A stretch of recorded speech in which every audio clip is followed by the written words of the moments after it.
Olá, tudo bem? E hoje a gente vem aqui com mais um X da questão, respondendo o que acontece com o patrimônio de um empresário individual que venha a falecer. Estamos falando aqui dessas empresas individuais, ou seja, empresário individual, aquele que só tem um titular, né?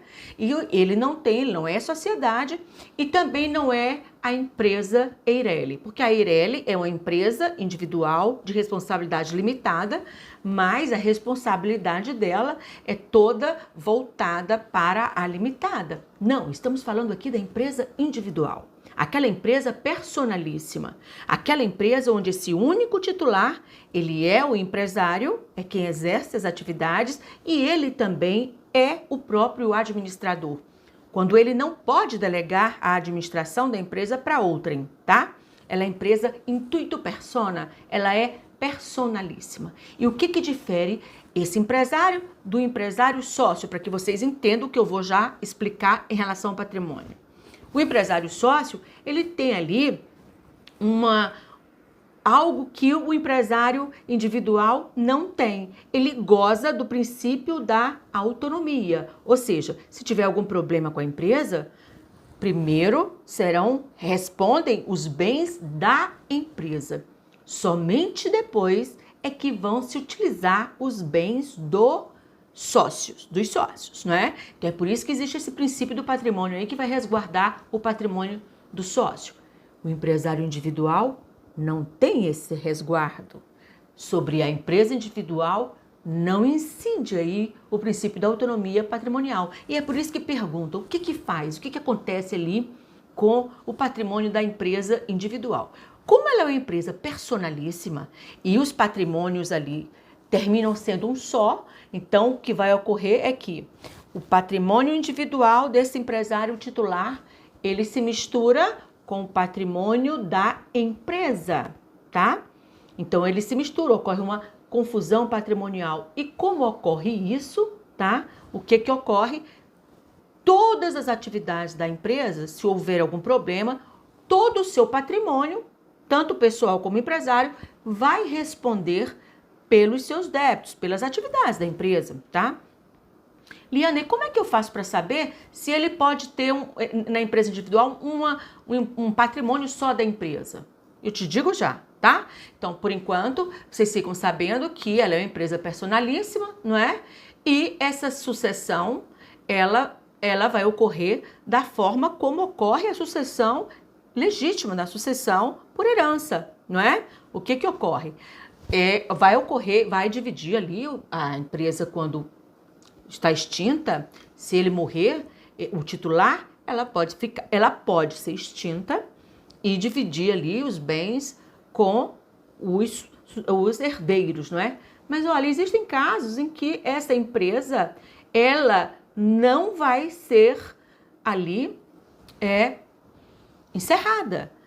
Bom, se ela não vai ser encerrada, se ela deseja ser continuada, então, nesse ponto, o espólio é quem vai arcar com todas as multas que ela tenha, com o ativo, não é? Com todo o passivo que ela tenha. O espólio que eu falo são ali os herdeiros, não é? Que constituem o espólio do de cujus. Liana, você fez outra pergunta. Você perguntou se o menor de idade, ele pode assumir essa empresa? Bom, isso é outra resposta.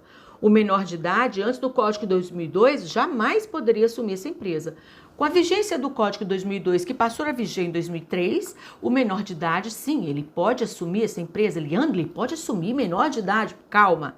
Ele pode assumir conforme o artigo 974 do Código Civil. E ele vai assumir nas seguintes condições. Primeiro, tem que ter ali um tutor, que esse tutor é o que vai administrar, tá? Vai ter que ter oitiva do Ministério Público e ele vai poder assumir a continuação dessa empresa através de um alvará judicial, tá bom?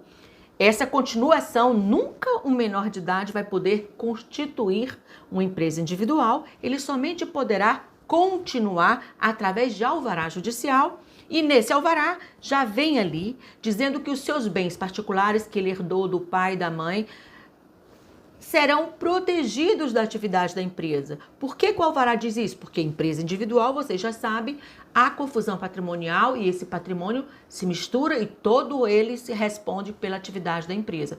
Mas aqui, como é o menor, existe a proteção, então aqui vai ter a proteção do patrimônio do menor, tá? Então esse alvará resguarda ali no interesse do menor. Ou seja, se tem algum débito para responder da empresa, não vai entregar o que ele herdou pessoalmente dos pais, tá? Há essa proteção e caso, durante essa atividade, o Ministério Público, como fiscal, note que esse tutor está dilapidando o patrimônio do menor, esse alvará que ele poderia continuar a empresa, poderá ser cassado, tá bom? Em relação agora à distinção dos bens de uma empresa individual para uma que é da empresa ou do empresário. Liana, como é que é feita essa distinção? Se você mesma disse que o patrimônio se mistura. Sim, o patrimônio se mistura, tá? Mas há uma pequena distinção quando você afeta aquele imóvel para a empresa. Então, eles responderão primeiro, tá?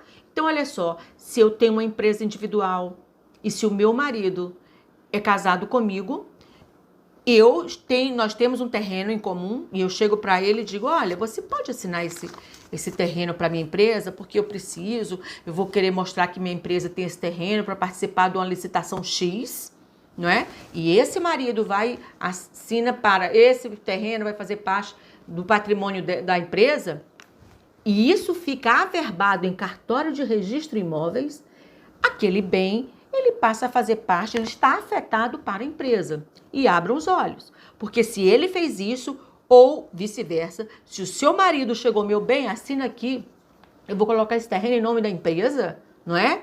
Para que ela tenha um capital maior, abra os olhos. Porque depois ele pode vender esse imóvel, tá?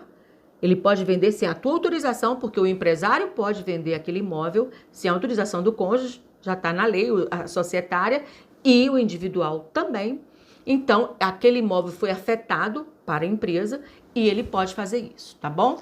Em relação à morte, esse titular morreu, aí sim, primeiro esse bem que está afetado para a empresa, ele entra ali respondendo o exercício e depois os bens particulares. Mas não deixa ainda de o empresário individual responder com todos os bens, tá?